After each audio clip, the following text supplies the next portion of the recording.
भारवी की बात करें तो भारवी दो शब्द से बना हुआ है, भाज और रवि, मतलब सूर्य का तेज। माघ महीने में सूर्य का तेज कम पड़ जाता है। इसलिए कहा जाता है कि कई बार कि जो किरात आर्जुन नियम 18 सर्गों के किरात आर्जुन नियम में शैव भारवी ने लिखा, उसके काट के लिए माघ का जब समय आता है तो भारवी यानी सूर्य का तेज दिखता ही नहीं है, एक तरह से ढक जाता है, मंद पड़ जाता है। तो माघ में ऐसा क्या था? माघ के बारे में अगर हम बात करें तो माघ अपने समय के सबसे बड़े दानी थे।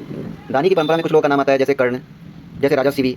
सेम वे में माघ भी अपने समय के सबसे बड़े दानवीरों में से एक माने जाते हैं। कहा जाता है इनके परदादा सुप्रभ देव थे, इनके पिता दत्तक थे और ये खुद माघ थे। कहा जाता है कि ये तीनों एक से बढ़कर एक दानी और धनी इंसानों में से एक थे। गुजरात के वर्ण लात नाम की जगह से या भिन्नमाल नाम की जगह से ये बिलोंग करते थे, जहाँ से ब्रह्मगुप्त भी हुए हैं।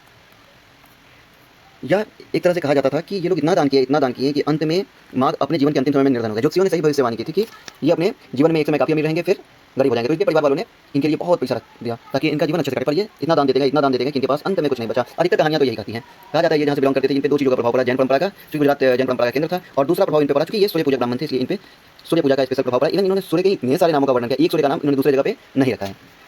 इनका सिर्फ एक ही बुक है जो कहा जा सकता है, जो हमें प्राप्त होता है या इनके नाम पे कहीं चर्चा में आता है, वो है शिशुपाल वध। लेकिन यही पुस्तक इन्हें अमर बना जाता है। ये शिशुपाल वधम बृहत्त्रयी के 3 पुस्तक। पहला किरात अर्जुनियम, जो कि महाकवि भारवी का लिखा हुआ है, किरात अर्जुनियम 18 सर्ग में, ये महाभारत पे बेस्ड है। दूसरा हो जाता है शिशुपाल वधम, जो खुद इन्हीं माघ का है। तो किरात की तुलना में माघ सर्ग में भी बड़ा है, 20 सर्ग का, और कंटेंट में और जो डाइवर्सिफाइड कंटेंट है महाकाव्य की परिभाषा है उसमें ये कहीं आगे बढ़ जाता है। ये माघ का है। और तीसरा पुस्तक आ जाता है वो है नईशत है। और नईशत जब उदित होता है तो कहाँ माघ और कहाँ भारवी। नईशत जो है श्रीहर्ष का है। श्रीहर्ष की भी अपनी स्टोरी, काफ़ी खूबसूरत स्टोरी है।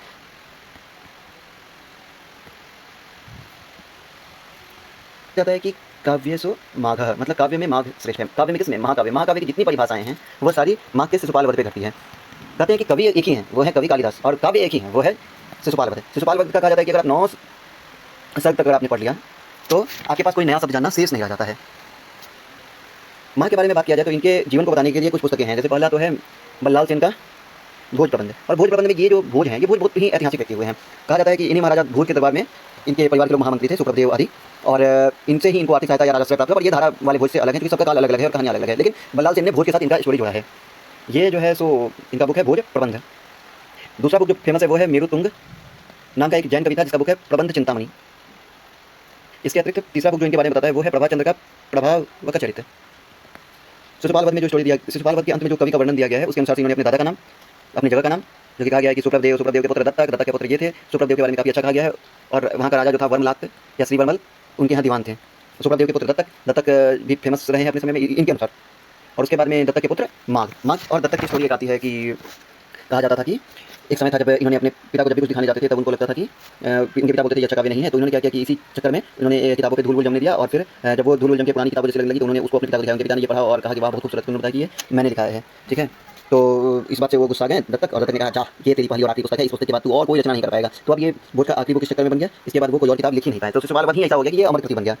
और इतना ज़्यादा इनके पास पैसा था कि ये बाद में व्यास में हो गया था, इसलिए कहा जाता है कि ये कुछ लिख नहीं पाए। कुछ बारे में अगर हम बात करें तो इन्होंने इनकी और भारवी की कृति में कुछ समानताएं मिलती हैं। कई बार मतलब भारवी जो लिखते हैं इससे थोड़ा सा ऊपर की लिखते हैं। जैसे भारवी का 18 सर्ग है, इनका जो है 18 की तुलना में 20 सर्ग है। उसके बाद में उन्होंने कम छंदों का इस्तेमाल किया है, इन्होंने 22 छंदों का इस्तेमाल किया है। इसके अतिरिक्त वो शैव थे तो ये विष्णु हैं, वैष्णव हैं। वो शिव की श्रेष्ठता सिद्ध करना चाहते हैं, ये विष्णु की श्रेष्ठता सिद्ध करना चाहते हैं। इन्होंने तो ऐसा कहा है माघ ने कि हम जो है लक्ष्मी के पति का ही चरित्र सिर्फ वर्णन कर रहे हैं। उसके बाद में इनका जो समय माना जाता है 7th सेंचुरी है इनका माघ का। तो यहाँ पे भारवी का जो मंगलाचरण है वो है किरात अर्जुनियम में, श्रेया गुरुनाम अधिपस्य पालनी। इनका जो है श्रीपति शासितुम श्रीमती शासितुम जगत। इसके बाद इनका जो है पूरा का पूरा काव्य लक्ष्मी के पति यानी विष्णु के वर्णन में है। वर्णन क्रम की भी बात करें तो इन्होंने हिमालय पर्वत को लिया, इन्होंने रवितक पर्वत को लिया। रवितक जो गिरनार पर्वत है, छोटे से पर्वत को इन्होंने इतना ऊंचाई दे दिया है कि हिमालय भी उनके सामने कम लगने लगता है। उसके अलावा ये सर्ग छोटा रहते हैं, ये सर्ग को बड़ा कर देते हैं। ऋतु वर्णन में भी ये एक का हैं तो इन्होंने सारे ऋतुओं का कर दिया है। उसके अतिरिक्त दोनों ने बहुत ज़्यादा काव्य को बढ़ा दिया। विचित्र मार्ग में ये और ज़्यादा मार्ग आगे बढ़ गए इनकी तुलना में। कहा गया है कि तावत भारवीर भांति यावन मार्गश्यन हो रहा है, मतलब भारवी का किरण का तेज तभी तक है जब तक माघ का समय नहीं आता। माघ का समय आता है तो वो शोभा कम पड़ जाती है, माघ का अपना शोभा आ जाता है। फिर एक और लाइन कहा जाता है कि उपमा कालिदासस्य भारवे अर्थ गौरवम। उसके बाद में कहा जाता है दंडिन नैषधे पद लालित्य माघे संति त्रियो गुणा। माँ का जो नॉलेज भी था वो विविध फील्ड में बहुत ज़्यादा था, चाहे वो आयुर्वेद हो, चाहे वो व्याकरण हो, चाहे वो ज्योतिष हो। ठीक है, यहाँ पे भारवी को लोग मेनली राजनीति के कारण जानते हैं या बाकी वास्तव, लेकिन माघ का जो शिशुपाल वध है उसकी एक पद्य का अर्थ करने के लिए आदमी को विविध विषय में जानकार होना आवश्यक है। यज्ञ आदि का भी इनको बहुत तगड़ा नॉलेज था, जैन परंपरा आदि का भी। उसके अलावा दर्शन में भी ये बहुत ज़्यादा निष्णात थे। इनका जो एक पद्य अगर उठा के देखा जाए उसको समझने के लिए आदमी को बहुत बुद्धि लगानी पड़ती है। एक पूरा अगर कहा गया है कि अगर मेघदूत का आनंद लेना है तो एक जन्म भी कम पड़ जाएगा उस आनंद को लेते लेते। और सेम वे में अगर शिशुपाल वध को समझने में अगर कोई अगर कोई चेष्टा करे तो उस आदमी के लिए एक जन्म कम पड़ जाएगा।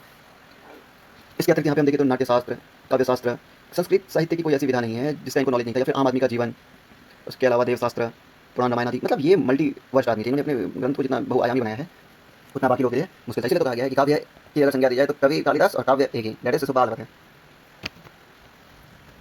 शिशुपाल वध की कहानी जो ली गई है लगभग 1650 श्लोक हैं, 22 से ज़्यादा छंद का इस्तेमाल है, 20 सर्ग हैं। इसमें जो स्टोरी आती है कि जैसे नारद आते हैं कृष्ण को बताते हैं कि भाई एक अत्याचार बढ़ गया है, किसका? शिशुपाल का। शिशुपाल ही पिछले जन्म में बड़ा बड़ा खतरनाक आदमी रहा है, जैसे कि रावण, ठीक है, और वो अभी जन्म में शिशुपाल के रूप में आतंक मचा रहा है। तो उद्धव आदि से मंत्रणा करते हैं, बलराम आदि से, फिर ये डिसाइड होता है कि युधिष्ठिर के राजसूय यज्ञ में पहुंचेंगे और यहाँ पहुंच करके उसका अंत करेंगे। ये महाभारत के कुछ की कहानी से इन्फ्लुएंस्ड है और साथ में श्रीमद् भागवत की स्टोरी को ज़्यादा फॉलो करता है। तो महाभारत और श्रीमद् भागवत इसका बेस है इसकी स्टोरी का, लेकिन उन्होंने एक छोटी सी स्टोरी को बहुत ज़्यादा कर दिया। रविद्र पर्वत का वर्णन जो है अपने आप में अच्छा है। एक और चीज़, इनका नाम जो है घंटा मार्ग पड़ गया। इन्होंने क्या किया कि ये जो गिरनार पर्वत है, रविद्र पर्वत है, इसके दोनों तरफ जब सूर्य का उदय हो रहा होता है, ठीक है, तो एक तरफ चंद्रमा के जाने का समय होता है, तो ये जो है एक घंटा की तरह होता है, बेल की तरह होता है, जो इज कॉल्ड। ये वर्णन इतना खूबसूरत है संस्कृत में कि इसके कारण से इनको कहा गया कि ये घंटा माघ ही घंटा माघ है। तो ये था हमारे माघ के बारे में वर्णन।